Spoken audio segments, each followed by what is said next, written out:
1966년 한낮, 미국의 텍사스 대학교에서 최악의 총기 난사 사건이 벌어집니다. 범인은 시계탑 위에서 사람들을 향해 총알을 난사합니다. 범인의 이름은 찰스 위트먼. 전날 밤 그는 자신의 어머니와 아내를 총으로 쏴서 죽였습니다. 그리고 다음날 모교인 텍사스 대학교로 향합니다. 그의 손에 총 15명이 사망했습니다.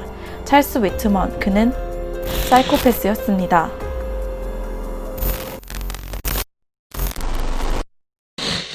그가 죽고 난 후 조사관들은 그가 범행 전에 남겨놓은 편지 하나를 발견하게 됩니다.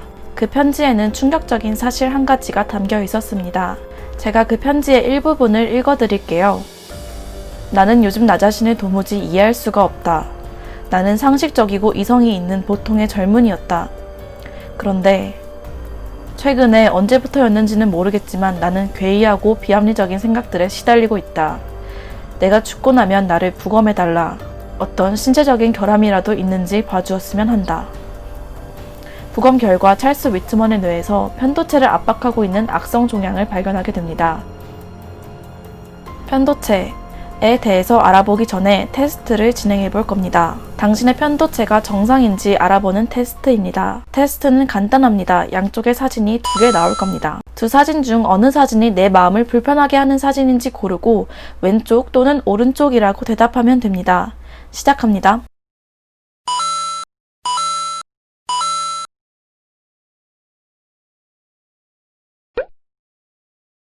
정상적인 사람이라면 오른쪽 표정이 더 마음을 불편하게 만들죠. 오른쪽이라고 바로 알아차린 것은 편도체가 정상이라는 뜻입니다. 실제로 편도체가 손상된 사람들은 다른 사람이 괴로워하는 표정을 읽어내지 못합니다. 공포를 느끼는 표정을 정상인과 편도체 손상 환자에게 각각 보여주고 그들의 눈 움직임을 추적해봤습니다. 그 결과 정상인의 경우 시선이 상대방의 눈 주변을 포함한 전체를 바라봤지만 편도체 손상 환자의 경우 시선이 코 주변에만 머물렀습니다. 이는 편도체가 손상되면 공포와 관련된 단서를 읽어내지 못한다는 뜻입니다. 편도체는 측두엽의 내측에 존재하며 공포탐지기라는 별명을 갖고 있습니다. 나의 공포 또는 타인의 공포를 탐지하는 역할을 합니다. 이 편도체가 손상되면 공포가 존재하지 않는 세상을 살게 됩니다.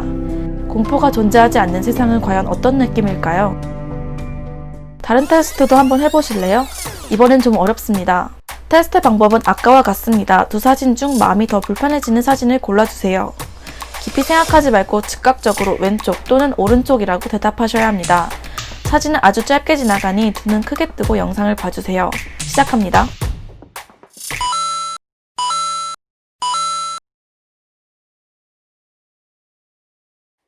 어렵죠? 둘의 차이를 명확하게 모르겠는 채로 불확실하게 답을 하셨을 거예요. 혹시 왼쪽이라고 답하신 분 계세요? 축하드립니다. 뛰어난 감각을 가지셨어요. 제가 이 사진들에 이렇게 눈의 공막 정보를 다르게 씌워놨어요. 왼쪽이 공포를 느낄 때의 눈이고 오른쪽이 행복을 느낄 때의 눈입니다. 이렇게만 해도 우리 뇌는 공포를 느낄 수 있다고 해요. 이건 제가 만든 건 아니고 2004년에 사이언스에 실린 연구예요. 왼쪽이라는 답을 못 맞힌 사람도 뇌를 스캔해보면 왼쪽을 볼 때 편도체가 활성화되어 있대요. 우리가 느끼지 못하는 새에도 공포라는 감정은 이미 우리 안에 들어와 있는 거죠. 편도체는 이렇게 공포를 탐지하여 우리에게 오싹한 기분이 들게끔 합니다. 반면에 편도체가 활성화되지 않으면 아무리 무서운 것을 보아도 아무런 감정이 들지 않습니다. 공포를 느끼지 못한다고 해서 모두 범죄를 일으키는 사이코패스가 된다고 할 수는 없지만 그대로 방치하면 위험해지는 것은 사실인 것 같습니다.